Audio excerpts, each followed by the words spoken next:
More than a decade of leaks exposed politicians, billionaires, celebrities, and business empires hiding assets offshore. The shocking part wasn't who appeared in the documents. It was how normal the system looked. Because some of the world's wealthiest people weren't breaking the system. They were using the system exactly as it was designed. Most people imagine wealth sitting in bank accounts. But behind some of the largest fortunes on Earth is a hidden world few people ever see.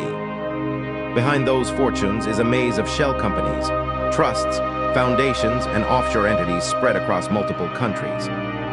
Places like the Cayman Islands and the British Virgin Islands became gateways into a parallel financial universe. A world built around one objective, making ownership difficult to see. And when ownership becomes difficult to see, accountability often becomes difficult to find. What appears simple on the surface is often connected to a network stretching across continents. The offshore system didn't emerge in secret. It evolved through laws, treaties, and financial innovation developed over decades. Jurisdictions began competing for foreign wealth. Lower taxes, greater privacy, fewer reporting requirements.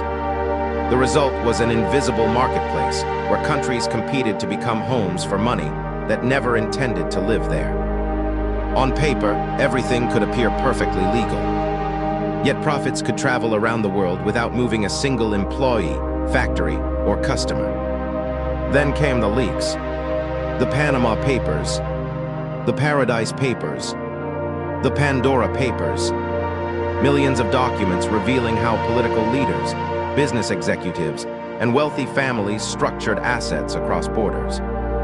The revelations triggered investigations around the world. But they exposed something much larger than individual scandals. The offshore network wasn't an exception. It was infrastructure, a financial system operating alongside the visible economy. And this is where everything changes. The biggest secret wasn't hidden bank accounts. It was ownership. One company owns another, which owns another, which is controlled by a trust, which is administered somewhere else entirely. By the time investigators reach the end of the chain, the original owner may be separated by multiple layers of legal distance. The money was never truly invisible. The people behind it were. What looked like a tax story was actually a story about control. Because ownership determines influence. Ownership determines power. And ownership determines who ultimately benefits. When ownership becomes difficult to trace, wealth gains something even more valuable than tax advantages. It gains obscurity, a shield that can outlast investigations, governments, and public attention. The modern world is mapped by borders, but the wealth shaping that world often moves through a second map that most people never see. And the most powerful address on Earth may not be where the money is. It may be where the owner disappears.